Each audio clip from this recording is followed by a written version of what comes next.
After Deng Xiaoping came to power, Chen Yonghui resigned the post of vice premier. Now Chen's tomb stands on a hill overlooking the village of Dajai.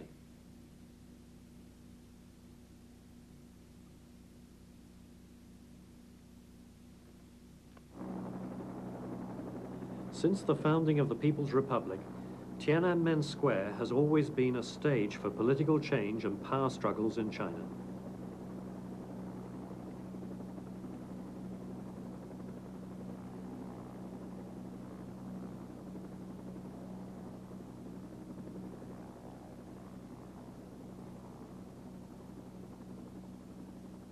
Zhongnanhai, just west of Tiananmen, was originally built as a pleasure garden for the emperors.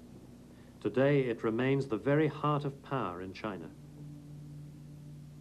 This guarded citadel is inhabited by the leaders of the country and such ruling offices as State Council and the Central Committee of the Communist Party of China. It is not open to the public at all. Mao Zedong loved to swim. This is his private pool.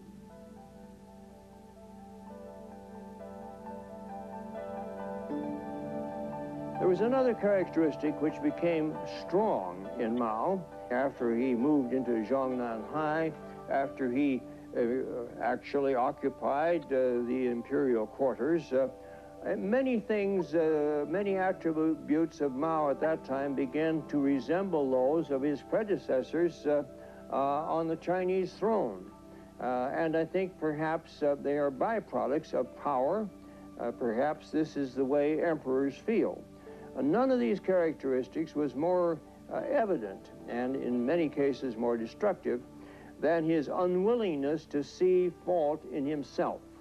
If something went wrong in the country, it was not his policy which was at fault, although actually in reality it was, but it was the fault of his associates who either through inefficiency or disloyalty or sometimes treachery failed to carry out the things which he wanted done. Had they effectively carried them out, there would be no crisis. This type of reaction came to Mao very strongly beginning in the middle 50s. And Mao grew more and more uncomfortable with what he regarded as a conventional approach to problems by his associates. He felt indeed that he was being shuffled aside, and that the great ideals and ends of the revolution, as he saw them, were not being fulfilled by his comrades, by his associates, and he came to believe that they were sabotaging him. Indeed, that they had abandoned what he saw as the great revolutionary ends of China. And it was out of this feeling that there was, in effect, almost a conspiracy among the top people not to achieve what he wanted, that led him to the drastic steps of the great proletarian cultural revolution. This was directed against the whole apparatus, from the very top down to the bottom of both the party and the government, because he felt that unless he could purge that all, cleanse it all, put his own valiant and dedicated supporters into all these key positions, he was never going to achieve the goals that he wanted, and indeed his revolution would have failed. He saw the great proletarian cultural revolution as a genuine revolution, one just as great and just as important as that which had brought him to power in China. In July of 1966, Mao swam across the Yangtze River at Wuhan.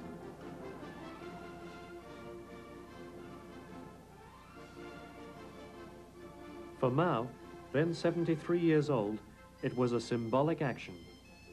It was a demonstration to China, to the people, that Mao, despite his age, was physically fit and capable of running the country.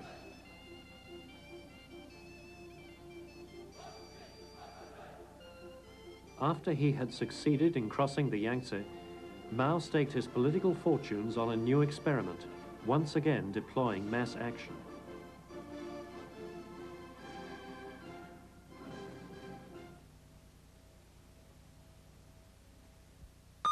Longines time is now 8 o'clock.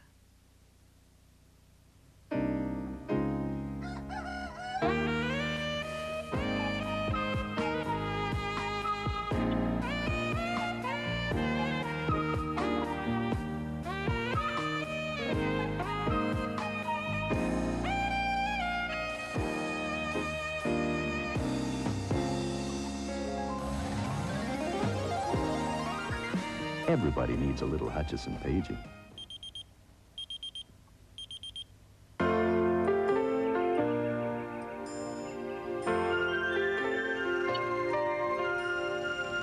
As the day slips into evening, golden sun gives way to gentle night, and the welcome glow is calling.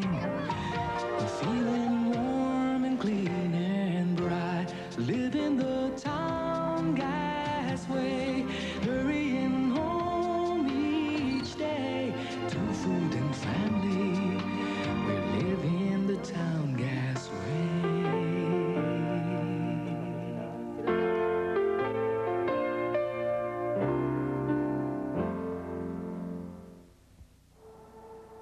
A month after his historic swim, 1 million people filled Tiananmen Square to inaugurate the Cultural Revolution.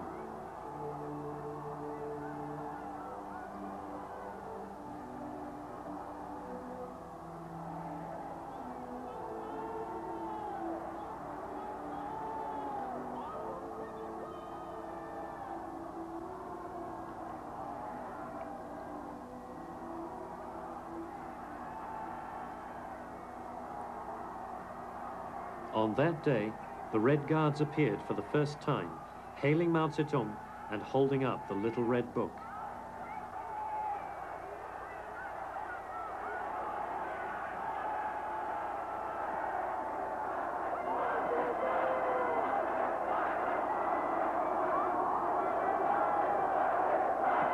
When Mao came to the conclusion that he had to destroy the contemporary leadership of government and party, and indeed the bureaucracy, in order to regain control of China and set it on the right course, he looked about for some unusual methods. He didn't think he could trust the people who were in power. The first person he turned to was his wife, Chongqing, who had been barred from politics at the time they were married. Jiang Qing, a former Shanghai actress, married Mao Zedong in Yan'an in 1938 at the age of 24. She was 21 years younger than Mao.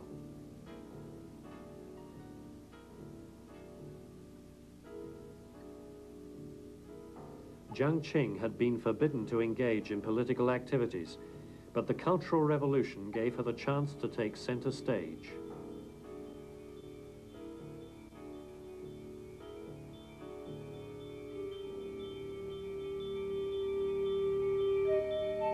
The other device that he employed, and a very unusual one, was to stimulate the formation of what were called the Red Guards.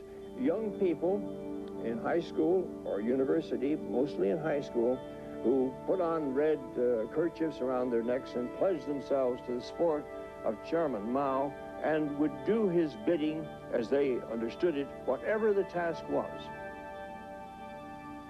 Mao put forward a nationwide program of contact and exchange to spread the Cultural Revolutionary cause to youth throughout the countryside. The program made it possible for young people to come to Beijing with the government